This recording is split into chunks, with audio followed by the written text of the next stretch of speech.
Hello everyone, and welcome to part 4 of section 1 of the complete Python 3 course.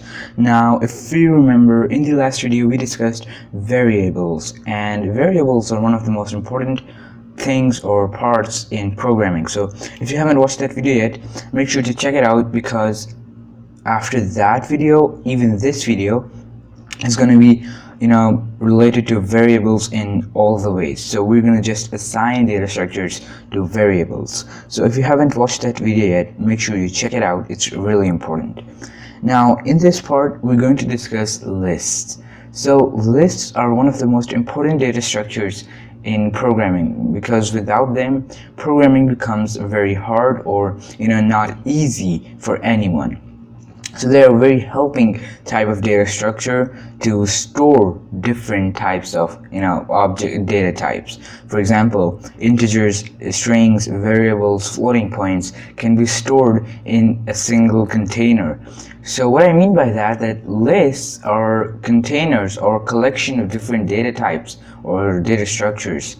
And even a list can have same data types or data structures, so it can have all strings, or it can have different. It can have integers, floating points, variables, and strings. So it doesn't really matter what's inside it, but if everything inside it is assigned and like they're defined, it's all right. We're good to go. So now let's create a list. Now the best example I would give you is a list of students. So if I just say students is equal to, now notice what I do. To create a list, you have to first have the brackets. Okay, these are not curly brackets or curly braces, these are straight brackets. Now in these brackets, type your first name of the student. So for example, here I want to just say Josh, and after that just have a comma, and then write your second data structure or second name. So if I want to just write a name of a student, because that would be more sense, that would make more sense, because the name of that list is students. So if I just say Muhammad, that would be that would be correct, because I separated these both names with a comma.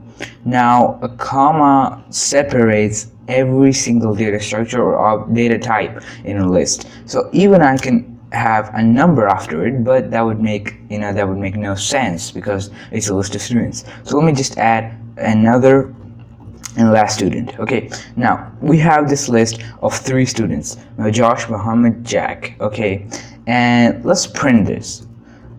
And if I just say print students and run this program, look, I got a list of Josh, Muhammad, and Jack. Now what I did here, I just simply assigned a variable name to the variable students, the name students, which is a variable, to a list Josh, Muhammad, and Jack. So these are variables, we assign them to different data types, and this is a list. We make them to store different data types or objects, or even same data type or objects, like we even have now. These are all are strings. Now that we've discussed what are lists and how to make them, now let's discuss iteration over list. And by iteration I mean changing something in a list, or adding something to a list, removing something from a list. That's called iteration. We're basically iterating in that list. We're just adding or editing that list. So if I just say students, and I say 1 or 2, and say, or yeah, just say students to, and instead of Jack, let's say we have John. Okay, now I hope the spelling is correct. And if I just say print students, notice what happens. Look, Jack got removed for John. So what I did here, I said print the student. Okay, the students, the second index position of students converted to John. Now by index position I mean the index number of that object or data type. So if you remember from the strings part that what is indexing and slicing, you may have remembered this, or you may have an idea of indexing. So I will just give you a quick overview of indexing. Indexing is just the grabbing something from its index position. For example, I just grabbed Jack with its index position, which is 2. We have 0, 1, 2. So I said on the second index position of students, whatever it is, it's a number, it's an integer, floating point, a string, whatever, convert it to John, and then print students. So it converted it Jack to John. Now you would understand this concept more clearly if I just say print, and I say students 2. Okay, and run this program. Look, I got Jack. So I just grabbed Jack from its index position, or I just grabbed Jack from the list with its index position, with the help of its index position. So this is iteration, simple iteration, and you saw we can use this to grab something and even change something, and we can use this to I believe we can use this to add something. So if I just say students 3 is equal to John, and then I print students and run this program, look, I got an error. What it said, that it's saying the list assignment index out of range. It's saying me the index number 3 is out of range. You don't even have something on index 3. How are you going to change it? So don't consider adding something to your list like this. We have a separate methods for it, okay?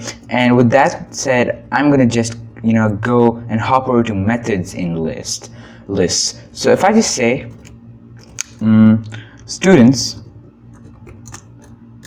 dot append and say John or Josh, we have Josh. So if I just say students dot append Josh, and I just say print students, okay, and run this program, look, we have John at the end. Here you can see we don't even have a third index position or anything else after Jack, but I just appended John to my list, and you can see we have John in our list. So what this dot append function does, whatever you give inside the brackets of it, it will append that to our list. So if I just say 15 and run it, so instead of John, we'll get 15 because we appended 15. Now this does not make any sense because this is the list of students, not numbers. So I'll just go with John again, okay? So this was the dot append function. Dot append function does what? It adds whatever you give inside this bracket to the end of the list. So it's a very useful function if you want to add something to your list. Now that we've talked about adding something to your list, let's talk about removing from the list. Now if I just say students.pop, simply just pop, nothing else, and print students, and run this, look, I have Josh and Muhammad, but where's Jack? Okay, this is the question to be asked, where's Jack? And the answer is what I said, that students.pop, Python popped Jack from my list. .pop function does what? It simply pops off the last object or data type, the last element to be more specific, from a list. Okay, so from .pop function, like this clear function without giving any argument to the these brackets, don't expect that it will remove something from the first index position or middle of something, or like a middle of list. So always be sure that if you give simply .pop without giving anything inside the brackets, you'll be seeing the last element popping off.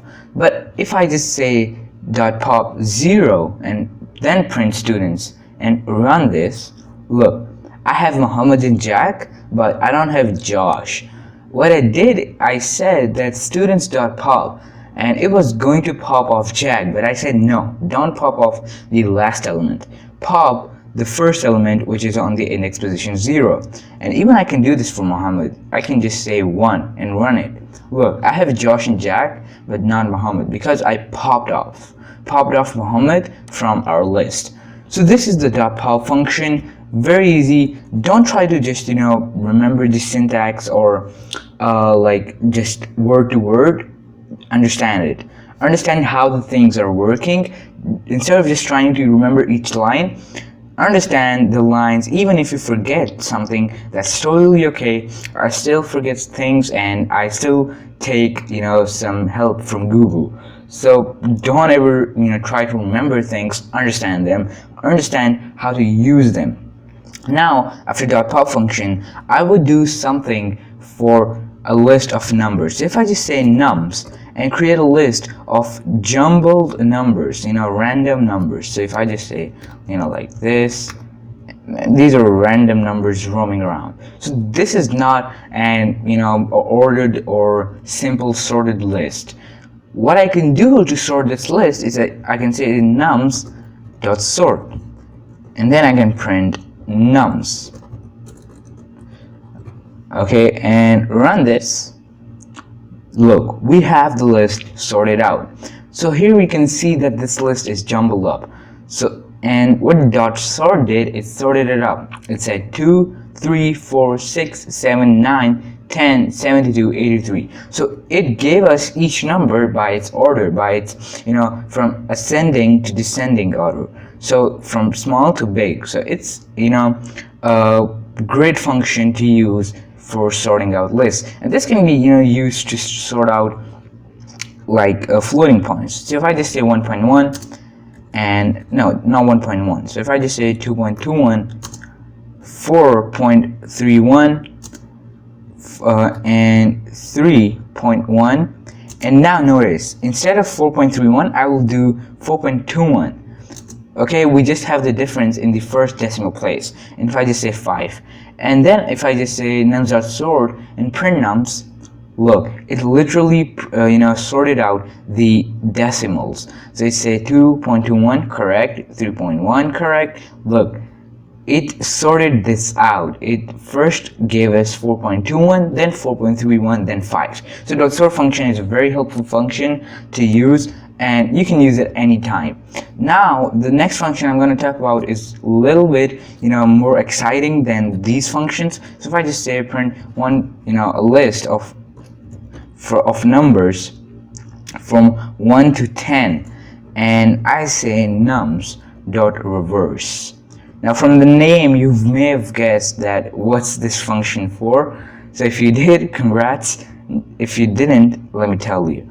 This function is used to reverse a list. Okay, now you can see we have 1, 2, 3, 4, 5, 6, 7, 8, 9, 10. But here you can see we got 10, 9, 8, 7, 6, 5, 4, 3, 2, 1. What it did, it reversed the list. Okay, so .reverse, great function to use. It can be used for numbers and floating points, I believe. And let's just try this for strings, but I believe it's not for strings because it'll give us an error for sure. Look, if I just say Josh,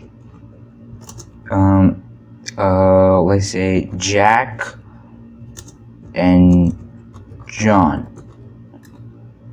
Okay, so look, we have JJJ, but look, these names are Josh, Jack, and John. If I just reverse them, and these are not nums, so just ignore the variable name. And if I just run this, look, it didn't give me an error. I was wrong. And the thing is that this function can be used for any data structure or data type. I wanted to just give this thing, or so we cannot say surprise, but I wanted to just give you an instance that don't consider using this function only for numbers or floating points. This can be used for strings even. Okay, the reason I said that I believe it's not used because I don't quite often use this for strings, because strings do not need to be reversed at most of the cases. Numbers need to be. So I forgot about that, and I'm sorry, but you got a instance that this can be also used for strings.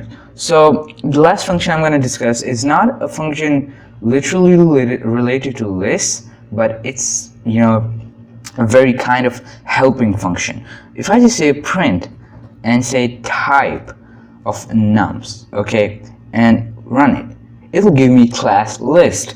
What it did, I just asked that, hey, Python, give me the type of nums. What type of things are these? What is this?